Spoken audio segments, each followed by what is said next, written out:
Hello and welcome to personal finance bulletin money time. मैं हूं आपके साथ मीनू शर्मा और इस बुलेटिन में मैं आपको बताऊंगी आपकी जेब और जिंदगी पर असर डालने वाली पर्सनल फाइनेंस, बिजनेस और पॉलिसी से जुड़ी तमाम बड़ी खबरें। हम आपको सिर्फ खबर नहीं बताएंगे बल्कि उसका असर भी विस्तार से बताएंगे। तो चलिए देर किस बात की, फटाफट शुरू करते हैं इस बुलेटिन में खबरों का सिलसिला।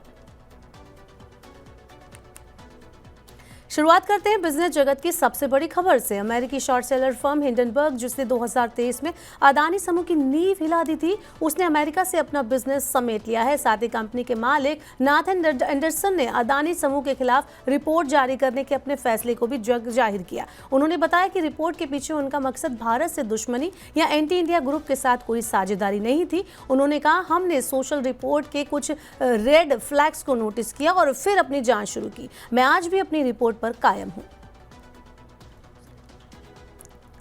अगली खबर आईपीओ बाजार से है, जहां दो बेहतरीन आईपीओ ने दस्तक दी है। पहली कंपनी है चामुंडा इलेक्ट्रिकल लिमिटेड, जिसने 4 फरवरी 2025 को अपनी 14.60 करोड़ के आईपीओ को लॉन्च किया, जिसमें 29.19 लाख शेयर 47 से 50 रुपए प्रति शेयर के मूल्य बैंड पर उपलब्ध हैं। ये आईपीओ 6 फरवरी 2025 तक खुला रहेगा। प्रारंभिक दिन में ही इस आईपीओ को 10 गुना से ज्यादा सब्सक्रिप्शन प्राप्त हुआ, जिससे ग्रे मार्केट प्रीमियम 22 रुपए तक पहुंच गया। इसके अलावा एलिगांस इंटीरियर्स ने भी अपना एसएमई आईपीओ लॉन्च करने की घोषणा की है, जिसका मूल्य बैंड 50 रुपए प्रति शेयर तय किया गया है। इस आईपीओ में निवेशकों को मौका मिलेगा इस कंपनी के विकास में भागीदार बनने का। एलिगांस इंटीरियर्स घर और ऑफिस इंटीरियर्स में विशेषता रखती है।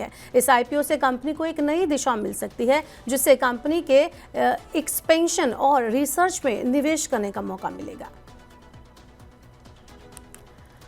बढ़ते हैं अगली बड़ी खबर टाटा समूह की तरफ, जो वहां से आई है जहां टाटा ने एटीएम बिजनेस से बाहर निकालने का मन बना लिया है। टाटा ने अपने एटीएम बिजनेस और ऑस्ट्रेलियन फिनटेक कंपनी फिंडी को बेच दिया है। इस कंपनी ने भारतीय रिजर्व बैंक से मंजूरी प्राप्त करने के बाद ये डील की है। टाटा की यह रणनीति कंपनी के बड़े बदलावों की ओर इशारा करती है, जिसमें इसे डिजिटल भुगतान और अन्य नए क्षेत्रों पर ध्यान केंद्रित करने की दिशा मिल सकती है। टाटा कम्युनिकेशन को टाटा कम्युनिकेशंस पेमेंट सॉल्यूशन से पूरी तरह से निकलने की अनुमति मिल गई है। ये डील करीब 330 करोड़ की होगी। चलिए बुलेटिन में आगे बढ़ते हैं अगली खबर की तरफ, जहां ग्रामीण भारत के लिए क्रेडिट स्कोर स्कीम पेश की जाएगी। बजट 2025 में वित्त मंत्री निर्मला सीतारमण ने ग्रामीण भारत में रहने वाले किसानों और छोटे कारोबारियों के लिए एक बेहद अहम कदम उठाया है। सरकार ने ग्रामीण क्रेडिट स्कोर स्कीम की शुरुआत की है, जिससे देश के 10 करोड़ ग्रामीण परिवारों को सस्ता और आसानी से कर्ज मिल सकेगा। ये कदम किसानों को सस्ता कर्ज देने के उद्देश्य से उठाया गया है, ताकि उन्हें कृषि और अन्य छोटे कारोबार में निवेश करने के लिए वित्तीय मदद मिल सके। बढ़ते हैं अगली खबर की तरफ, जो आज वोडाफोन आइडिया के शेयरों में सुबह करीब 6% की तेजी दिखा रही है। इस तेजी के पीछे फाइनेंस सेक्रेटरी तुहिन कांता पांडे के बयान को माना जा रहा है, जिसमें उन्होंने सरकार द्वारा दी जाने वाली राहतों और योजनाओं का संकेत दिया था। उन्होंने कहा कि वोडाफोन आइडिया के एजीआर ड्यूज को माफ किया जा सकता है, जिसके चलते कंपनी की बैलेंस शीट में भी सुधार हो सकता है।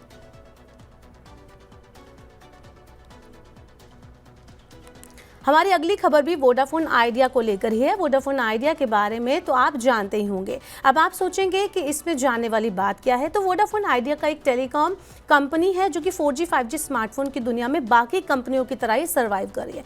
लेकिन ऐसा नहीं है। वोडाफोन आइडिया ने इस बार जो किया है वो चौंकाने वाला है। वोडाफोन आइडिया ने इस बार एलन मस्क को भी परेशान कर दिया है। दरअसल वोडाफोन आइडिया ने हाल ही में सैटेलाइट कम्युनिकेशंस की दुनिया में बड़ा कदम उठाते हुए एक साधारण 4G 5G स्मार्टफोन से दुनिया की पहली सैटेलाइट वीडियो कॉल की है। ये उपलब्धि एलन मस्क की स्टारलिंक के लिए एक बड़ी चुनौती बन गई है। ये वीडियो कॉल वॉल्स माउंटेन्स के एक दूरस्थ क्षेत्र से की गई, जहां पर कोई भी स्थलीय मोबाइल नेटवर्क उपलब्ध नहीं था। वोडाफोन की सीईओ मार्गरेटा डेला वेले के अनुसार इस कॉल के लिए स्मार्टफोन में कोई भी हार्डवेयर अपग्रेड करने की जरूरत नहीं पड़ी, जो कि सैटेलाइट कनेक्टिविटी में एक बड़ा तकनीकी उछाल है।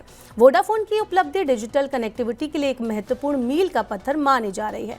कंपनी 2026 तक पूरे यूरोप में सैटेलाइट सेवा को शुरू करने की योजना बना रही है। वहीं स्टारलिंक भी अपनी सैटेलाइट आधारित सर्विस पर काम कर रही है, लेकिन वोडाफोन के इस ब्रेक थ्रू ने कंपनी के लिए नई चुनौती पेश कर दी है।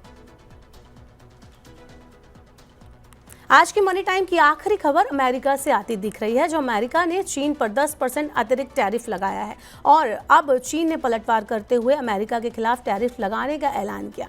इसके अलावा चीन ने गूगल के खिलाफ भी जांच शुरू करने का निर्णय लिया। साथ ही टैरिफ के चलते न सिर्फ ग्लोबल ट्रेड वॉर का डर है, बल्कि भारत पर भी इसका नेगेटिव इम्पैक्ट देखने को मिल सकता है। ट्रेड वॉर के चलते भारत में महंगाई बढ़ने का भी खतरा है। साथ ही इसका असर भारत की मैन्युफैक्चरिंग सेक्टर पर भी देखने को मिलेगा। तो आज की मनी टाइम में फिलहाल के लिए इतना ही। वक्त हो गया आपसे विदा लेने का। अब आपसे होगी कल मुलाकात। पर्सनल फाइनेंस से जुड़ी खबरों को पढ़ने, सुनने, उनसे जुड़े खास कार्यक्रमों को देखने के लिए आप मनी 9 के यूट्यूब चैनल को जरूर सब्सक्राइब कर ले। साथ ही आज का हमारा मनी टाइम आपको कैसा लगा, नीचे कमेंट बॉक्स में अपना फीडबैक हमें देना ना भूलें। फिलहाल के लिए इस बुलेटिन में इतना ही। बने रहिए मनी 9 के साथ। नमस्कार, शुभ रात्रि।